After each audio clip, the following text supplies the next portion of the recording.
You strong.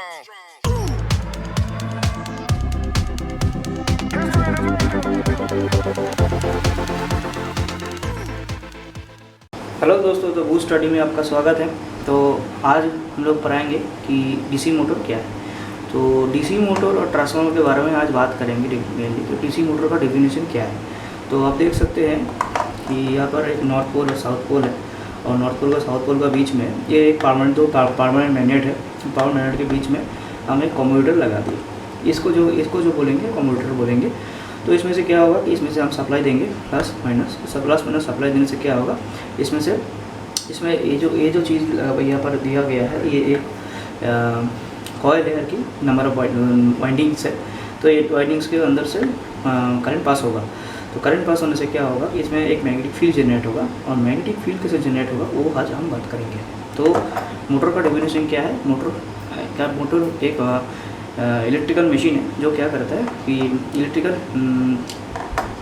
इस convert to electrical energy तो mechanical energy क्या करता है कि मोटर जो होता है, मोटर जैसे कि ये हो गया ये टाइप का मोटर। जो एक मोटर क्या है कि इसमें हम जो सप्लाई देंगे तो क्या होगा कि इसमें से सप्लाई देने से बाद इसमें क्या होगा कि कोई कुछ मैकेनिकल पार्ट अगर इसमें हम लगाएंगे कोई गियर बॉक्स के उपाय से, तो इसमें क्या होगा कि करंट फ्लो होगा, और ये जो होगा मैग्नेटिक फील्ड जनरेट होगा, ये रोटेट के हिसाब से इसको ही घुमाएगा। ये जो गियर बॉक्स रहेगा इसको भी घुमाएगा। तो क्या है डीसी मोटर का डेफिनेशन क्या है। DC motor is electrical machine which converts electrical energy to mechanical energy. तो in a DC motor input electrical energy convert to the mechanical energy. तो इज दैट क्या है कि इज दैट कि when any current can can't take place perpendicular in the magnetic field, then with respect to magnetic field it produce a force and the rotor rotate. क्या होता है कि इसमें क्या होता है कि जब नेगेटिव और पॉजिटिव सप्लाई दिया जाता है, पॉजिटिव नेगेटिव सप्लाई दिया जाता है, इसमें क्या होता है कि ये मैग्नेटिक फील्ड जनरेट होता है। और मैग्नेटिक फील्ड जनरेट होता है कैसे कि परपेंडिकुलर कोई एक मैग्नेटिक फील्ड को कोई करंट कन्वर्टर को, जैसे कि कोई करंट कन्वर्टर हो गया, जैसे कि कुछ भी हो, कॉयल हो, जैसे कि कॉयल है, जैसे कॉयल है, ये करंट कैरिंग कन्वर्टर है। तो ये करंट कैरिंग कंडक्टर को अगर हम परपेंडिकुलर रखेंगे कोई मैग्नेटिक फील्ड के अंदर, तो मैग्नेटिक फील्ड कैसे जनरेट होगा, अगर सप्लाई देंगे तभी इसे मैग्नेटिक फील्ड जनरेट होगा। तो मैग्नेटिक फील्ड जैसे जनरेट होगा, इसमें ऑलरेडी आपका आर्मेचर वाइंडिंग है, ये हो गया आपका आर्मेचर वाइंडिंग, जो ये है जो पार्ट है, ये जो पार्ट है ये हो गया इसका आर्मेचर वाइंडिंग। तो अभी जो डीसी मोटर है, ये मेरा ये वीडियो बनाने का मकसद यही है, आप लोगों को ये पूरा चीज़ है ये आप लोगों को समझ में आ जाए। तो डीसी मोटर जो वीडियो है हमारा कि डीसी मोटर और DC motor works, DC motor काम कैसे करता है, डीसी मोटर का क्या क्या प्रकार होता है। तो डीसी मोटर का बहुत टाइप का प्रकार होता है। तो इसमें हम लोग सिर्फ ये मेरे पास ऐसा एक मोटर था तो इसका वीडियो मैं कर रहा हूँ। तो इन फ्यूचर अगर मेरे पास और भी मोटर आएगा तो मैं उसका वीडियो कर दूँगा। तो ये जो एक मोटर ये ब्रस्ट मोटर है। तो आप देखेंगे कि का ये जो है इसके अंदर क्या है कि ये ब्रश दिया गया है। ये जो है ये ब्रश इसको ब्रश बोलते हैं। तो ये जो ब्रशलेस मोटर दो टाइप का मोटर होता है। तो मोटर डीसी मोटर से बहुत तरह का होता है, तो उसमें भी एक टाइप आता है ब्रश मोटर। तो ये जो इसको हम ब्रश बोलेंगे। तो ये जो ब्रश है ये क्या होता है कि ये जो कम्यूटेटर है, ये कम्यूटेटर के इसके ऊपर आप देख रहे होंगे कि इसके ऊपर कि ये कम्यूटेटर लिख दिया गया है, तो इसको कम्यूटेटर बोलता है। तो ये जो कम्यूटेटर है इसमें क्या होता है कि आर्मेचर जो वाइंडिंग होता है, आर्मेचर वाइंडिंग इसमें शॉर्ट किया हुआ रहता है।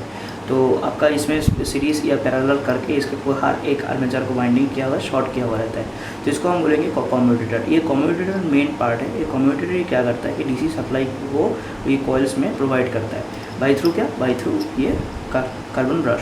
तो ये कार्बन ब्रश क्या होता है कि धीरे धीरे ये घूमने से क्या होता है, कार्बन ब्रश धीरे धीरे घिस जाता है। तो अभी ये ज़्यादा चला नहीं है तो इसलिए धीरे धीरे घिसा नहीं है, लेकिन ज़्यादा चलने से ये घिस जाता है। तो जब इसमें हम सप्लाई देते हैं तो ये सप्लाई आके डायरेक्ट इसमें लगता है। तो डायरेक्ट जब इसमें लगता है तो क्या होता है कि इसमें एक जो सप्लाई जाता है, सप्लाई जाने के बाद क्या होता है कि ये जो एक कॉइल्स जो है, कॉइल्स में सप्लाई प्रोवाइड होता है। तो सप्लाई प्रोवाइड होने के बाद ये जो चीज़ होता है, ये जो जैसे कि ये हो गया, ये जो चीज़ है ये कोर्स बोलते हैं। तो ये जो कोर रहता है, ये कोर रहने का भी एक फंडा है। तो ये जो क्या है कि जब परमानेंट मैग्नेट जो ये रहता है, जब ये आर्मेचर वाइंडिंग इसके अंदर जब रहता है तब क्या होता है एक मैग्नेटिक फील्ड प्रोड्यूस करता है। जो जैसे कि आप बोले हैं, जैसे कि मोटर क्या होता है, मोटर ये इलेक्ट्रिकल एनर्जी को मैकेनिकल एनर्जी में कन्वर्ट करता है बाय थ्रू ये। इसमें जब हम ये पूरा ये एरिया जो है, इसको हम ये जो ये यहाँ था, यहाँ से पूरा एरिया है, इसको हम बोलेंगे शैफ्ट, और ये जो है इसको हम बोलेंगे बियरिंग। तो मोटर क्या है, डीसी मोटर क्या है, ये वर्क कैसे करता है, जब क्या होता है कि इसमें जब हम सप्लाई देते हैं आर्मेचर में एक मैग्नेटिक फील्ड जनरेट होता है। तो हम लोग पढ़े होंगे कि जब एक करंट कैरिंग कंडक्टर को परपेंडिकुलर रखते हैं मैग्नेटिक फील्ड में, तो मैग्नेटिक फील्ड के हिसाब से उसमें एक फोर्स क्रिएट होता है, जो फोर्स क्रिएट होता है उसके हिसाब से ये घूमता है। तो ये मोटर ऐसे ही इसमें जब ये मोटर कैसे घूमता है, इसको जानने के लिए एक और मतलब चीज़ आप लोगों को दिखाने वाला हूँ। क्या है कि जब जैसे कि दो मैग्नेट है, एक होता है एक नॉर्थ पोल, एक है साउथ पोल। तो नॉर्थ पोल और साउथ पोल जब दोनों एक साथ रहेगा तब क्या होगा कि इसमें क्या होगा कि ये अट्रैक्ट होगा, दोनों साथ attract, north pole south pole जब एक साथ रहेगा तब क्या होगा, अट्रैक्ट होगा। लेकिन जब नॉर्थ पोल, ये भी नॉर्थ पोल है, ये भी नॉर्थ पोल है, तब इसमें ऐसा नहीं होगा। इसमें क्या होगा, ये और ये एक ही टाइप में आएगा, और ये क्या करेगा, डिस्ट्रैक्ट करेगा। क्या होगा, ये खींचेगा नहीं, मतलब चुंबक जो होता है, जैसे कि नॉर्थ पोल साउथ पोल क्या होता है, चुंबक जो होता है, चुंबक में क्या है, नॉर्थ पोल साउथ पोल एक साथ मिल जाता है, तो इसलिए चुंबक होता है। जैसे कि मान लो ये हो गया, ये हो गया मैग्नेट, परमानेंट मैग्नेट। इसमें जब हम ये टेस्टर को ऐसे लगा रहा है, क्या हो रहा है, ये लग जा रहा है। क्यों? क्योंकि ये इसका जो है, इसका पोल से ये नॉर्थ पोल और ये कुछ पोल से इसका साउथ पोल ऐसे मिल रहा है, या साउथ पोल नॉर्थ पोल कोई भी हो, नॉट एट ऑल। तो क्या है कि इसमें लग जा रहा है, इसलिए कि परमानेंट मैग्नेट ऐसे काम करता है। ये नॉर्थ पोल और साउथ पोल क्या होगा, जब एक साथ आएगा तब क्या होगा, इसमें अट्रैक्शन होगा। पर नॉर्थ पोल और ऐसे साउथ पोल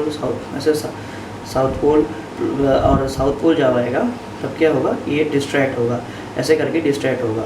तो क्या होगा, ये डिस्ट्रैक्ट होने के कारण क्या होगा, अट्रैक्शन नहीं होगा। तो इसलिए क्या होता है कि ये जो मैग्नेट है इसके अंदर क्या होता है, इसके अंदर नॉर्थ पोल और साउथ पोल ऐसे करके इसमें लगा जाता है। कोई भी हो, ए भी नॉर्थ पोल हो सकता है, ए भी साउथ पोल हो सकता है, कोई भी लगा सकता है। तो ऐसे करके क्या होता है कि जब इसके अंदर कोई आर्मेचर को ऐसे फिट किया जाता है, तो इसमें क्या होता है कि उसमें एक मैग्नेटिक फोर्स बन जाता है, और मैग्नेटिक फोर्स बनने के कारण कोई भी एक मोटर में क्या होता है कि आर्मेचर रहता है, कम्यूटेटर रहता है, स्लिप रिंग्स रहता है। तो ऐसे करके ये जो आपका प्लास्टिक का दिया, इसमें छोटा प्लास्टिक का दिया होगा, तो ये स्लिप रिंग्स बोलते हैं। तो क्या है कि इसमें इसी हिसाब से वो मोटर घूमता है। तो अभी हम लोग बात करेंगे कि ट्रांसफार्मर क्या है। तो मोटर का पार्ट हम लोग समझ गए होंगे कि अगर कोई भी प्रॉब्लम है, समझने में दिक्कत हो रहा है, तो आप कमेंट कर सकते हैं। तो अभी हम लोग बात करेंगे कि ट्रांसफार्मर क्या है। तो ट्रांसफार्मर समझने से पहले ट्रांसफार्मर बहुत टाइप का होता है। तो अभी हम लोग बात करेंगे step down transformer. Step down transformer के ऊपर हम लोग बात करेंगे। तो स्टेप डाउन ट्रांसफार्मर में देखे होंगे कि यहाँ पर जो प्राइमरी जो साइड है, ये हो गया प्राइमरी साइड, ये हो गया सेकेंडरी साइड।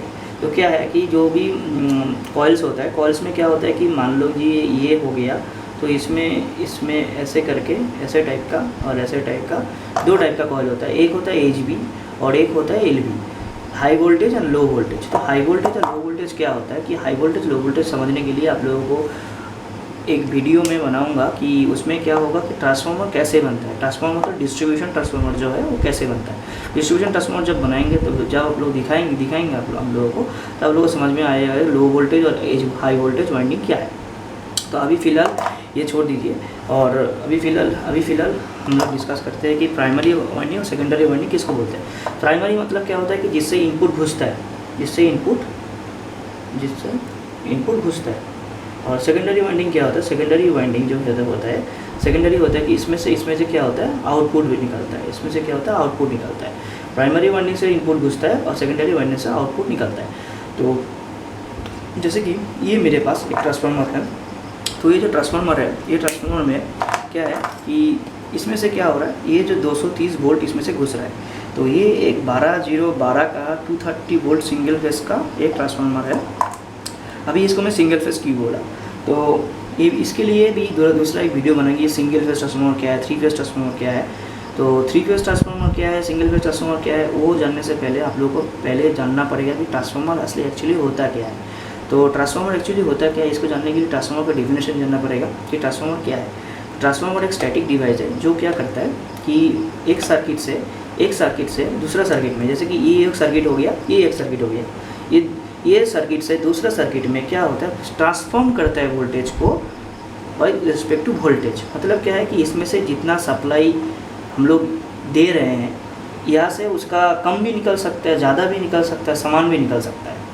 तो ये हो गया एक स्टेप डाउन ट्रांसफार्मर। इसलिए मैं स्टेप डाउन ट्रांसफार्मर यहाँ लिखा हूँ कि यहाँ से ये जो हो गया, इस साइड जो लाल वाला जो तार निकल के गया है, ये जो है लाल वाला जो तार है, ये हम लोग बोलेंगे प्राइमरी साइड।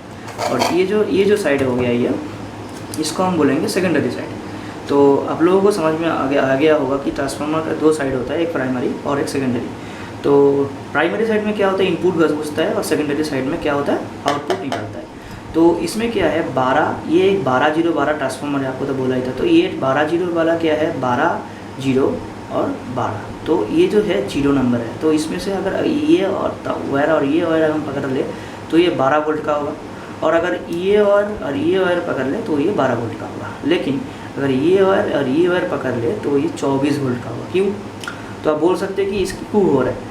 तो ये क्या हो रहा है, ये स्टेप डाउन ट्रांसफार्मर है, 2 कॉइल इसके साथ पैचिंग किया गया है। मतलब क्या है कि जो आप लोगों को जो ट्रांसफार्मर कैसे बनता है, जो वीडियो हम लोग निकालेंगे, तो उसमें क्या होगा कि इसमें एक ब्रीफ वीडियो हम लोग बनाएंगे। तो ट्रांसफार्मर का इनपुट कैसे मतलब ट्रांसफार्मर का वाइंडिंग कैसे स्टार्ट होता है, कैसे एंड होता है, तो उसमें ये सब आप लोगों को समझ में आ जाएगा। तो उसका डिटेल्स वीडियो हम बनाएंगे। तो क्या है कि ये 12-0-12 का ट्रांसफार्मर हो गया। तो ये है स्टेप डाउन एक ट्रांसफार्मर। तो स्टेप डाउन ट्रांसफार्मर जो है, अब लोग देखिए, ये जो ट्रांसफार्मर है, ये ट्रांसफार्मर में क्या हो रहा है कि इस साइड से 230 घुस रहा है, इस साइड से 12 वोल्ट निकल रहा है। तो ये कैसे हो रहा है, तो ये कैसे हो रहा है जानने के लिए आप लोगों को पीछे देखना पड़ेगा कि ये पीछे क्या है। तो पीछे जो चीज़ लगा हुआ रहता है, इसको हम बोलेंगे कोर, इसको हम बोलेंगे कोर। तो कोर क्या चीज़ है, तो कोर क्या चीज़ है, ये जानने के लिए आपको ये डायग्राम देखना पड़ेगा। कि वीडियो को स्किप मत कीजिएगा, क्योंकि अगर स्किप करेंगे तो इसका जो बेसिक्स चीज़ है तो ये जान नहीं पाएंगे। तो ये जो कोर है, ये कोर जो है इस तरह का ऐसे करके इसमें क्या होता है कि मैग्नेटिक फ्लक्स प्रोवाइड होता है। तो ये जो होता है ये मैग्नेटिक फ्लक्स है, ये मैग्नेटिक फ्लक्स है। मैग्नेटिक फ्लक्स कैसे जनरेट होगा, जब इसमें हम लोग ऐसे करके वाइंडिंग करेंगे तो इसमें क्या होगा कि इसमें जो है ये प्राइमरी वाइंडिंग, फिर सेकेंडरी वाइंडिंग। तो इसमें क्या है कि जब प्राइमरी वाइंडिंग इसमें रहेगा, तो प्राइमरी वाइंडिंग इसमें रहेगा, इसका अंदर भी एक ये जो जैसे कि मैं दिखा रहा हूँ इसमें कि ये जो मतलब कोर्स है, तब देखिए अब इसमें क्या है, इसके अंदर जो है एक टी टाइप का इसके अंदर भी एक मतलब कोर्स रहता है। तो ये जो है ये फ्रेम है इसका, और इसके अंदर भी एक कोर है, इसके अंदर भी कोर है, जो कोर के कारण ही ये जो मैग्नेटिक फ्लक्स जो है जब सप्लाई देंगे इसमें भी प्रोवाइड होगा, ये जो है इसमें भी प्रोवाइड होगा कोर। और ये इसके अंदर जो कोर है उसके अंदर भी प्रोवाइड होगा। तो ये जो जब हम सप्लाई देंगे इसमें, तो पूरा बॉडी में इसका मैग्नेटिक फ्लक्स दोहराएगा। तो ये मैग्नेटिक फ्लक्स को मेज़र भी कर सकते हैं, उसके लिए भी एक वीडियो बनाएंगे कि कैसे मैग्नेटिक फ्लक्स को मेज़र कर सकते हैं हम लोग। तो जो कोर है वो एक ट्रांसफार्मर के अंदर कोर ही मेन चीज़ है। क्योंकि मोटर के अंदर हम लोग देखे थे कि मोटर में क्या होता है कि मोटर के अंदर भी कोर रहते हैं। मोटर के अंदर कोर जो रहता है वो north pole south pole define करने में इजी होने के कारण मैग्नेटिक मोटर के अंदर कोर रहता है। मोटर के अंदर कोर रहने का और एक कारण है कि मोटर जो होता है कि बहुत जल्दी हीट हो जाता है। तो कोई भी ट्रांसफार्मर की बहुत ज़्यादा हीट हो जाता है, तो हीट जो डिसिपेट करने के लिए भी कोर लगाया जाता है। तो ये कोर में बहुत टाइप का लॉस भी होता है, वो भी हम लोग बात करेंगे कि लॉस सेशन में कि हम hysteresis loss, eddy current loss क्या है नहीं है, उसके बारे में बात करेंगे। तो अभी क्या है, कोर जो है, कोर का गैपिंग भी होना नहीं चाहिए। जैसे कि आप देख रहे होंगे कि इसमें थोड़ा बहुत इसमें गैप बन गया है। तो इसमें थोड़ा बहुत गैप जो बन गया है, वो गैप बनने से भी क्या होता है कि कोर में क्या होता है कि hysteresis loss, eddy current loss बढ़ता है। तो उसमें क्या होता है कि जितना आउटपुट वोल्टेज जितना आना चाहिए उतना आएगा, लेकिन एम्पेयर कम एब्जॉर्ब करेगा। ये जो ट्रांसफार्मर में आपको दिखाया, ये 1 एम्पेयर का ट्रांसफार्मर है, लेकिन उसके 1 एम्पेयर से लोड नहीं ले पाएगा। तो ये जो बहुत बेसिक फंडा है, जो आप लोगों को एक बेसिक सेशन में हम बताएंगे। तो अभी बात क्या है कि ट्रांसफार्मर बहुत टाइप का होता है। तो ये ट्रांसफार्मर का एक बेसिक प्रिंसिपल है जो ये ट्रांसफार्मर में बताया। तो अभी ट्रांसफार्मर जो है स्टेबिलाइजर होता है, स्टेबिलाइजर का एक ट्रांसफार्मर टाइप का ट्रांसफार्मर होता है। एक स्टेप डाउन एक टाइप का ट्रांसफार्मर होता है, स्टेप अप ट्रांसफार्मर होता है, आइसोलेशन ट्रांसफार्मर होता है, डिस्ट्रीब्यूशन ट्रांसफार्मर होता है, इंस्ट्रूमेंटेशन ट्रांसफार्मर होता है। जैसे कि आप देखे होंगे सीटी बहुत जगह में होता है। तो सीटी जो है चीज़ है, सीटी जो होता है ऐसे ऐसे राउंड टाइप का एक सीटी ऐसा डायम टाइप का, इसमें क्या होता है, इसके अंदर केबल रहता है, इसके अंदर केबल रहता है, जैसे ऐसा राउंड टाइप का केबल इसके अंदर रहता है। तो ऐसे राउंड टाइप का केबल इसके अंदर रहता है तो इसको हम बोलते हैं सीटी, करंट ट्रांसफार्मर। उसके बाद पीटी रहता है, पोटेंशियल ट्रांसफार्मर। तो ऐसे बहुत टाइप का ट्रांसफार्मर है एक नॉर्मल सेशन में, और एक प्रैक्टिकल सेशन में हम लोग उसके बारे में बात करेंगे। तो अभी क्या है कि मोटर और ट्रांसफार्मर ये दोनों में डिफरेंस क्या है अगर बात करें तो मोटर क्या है कि मोटर क्या करता है कि एक मशीनरी पार्ट है जो क्या करता है कि जो इलेक्ट्रिकल एनर्जी को एब्जॉर्ब करता है और मैकेनिकल एनर्जी में कन्वर्ट करता है। और क्या है कि मोटर का प्रिंसिपल ट्रांसफार्मर के प्रिंसिपल से बहुत अलग है, क्योंकि मोटर एक रोटेटिंग पार्ट है। मोटर में स्टेटर होता है, रोटर होता है। जैसे कि हम लोग बोले थे कि ये जो रोटेटिंग पार्ट है, ये जो आपका जो मैग्नेट्स इसके अंदर रहता है, इसको स्टेशनरी पार्ट बोलता है। जो स्टेशनरी मतलब वो फिक्स रहता है, वो घूमता नहीं है। और जो रोटर रहता है, रोटर घूमता है, इसे रोटेटिंग पार्ट बोलता है। तो ऐसे ट्रांसफार्मर के अंदर भी बहुत चीज़ होता है, जैसे कि ट्रांसफार्मर के अंदर कोर्स रहता है, ट्रांसफार्मर के अंदर कोर्स रहता है, ट्रांसफार्मर के अंदर कॉइल्स रहता है। तो ये कॉइल्स जो होता है, ये कॉइल्स का भी अलग फंडा है कि कॉइल्स जो होता है, कॉइल्स का जो केबल होता है कॉइल्स का, जैसे कि जो हम लोग कॉपर स्ट्रिप या कॉपर वायर यूज़ करते हैं, उसका भी थिकनेस के ऊपर डिपेंड करता है कि कितना लॉसेस होगा उसमें। तो ऐसे बहुत टाइप के रीज़न हैं, तो वो रीज़न के बारे में हम लोग बाद में बात करेंगे। तो आज के लिए इतना तक ही, थैंक यू।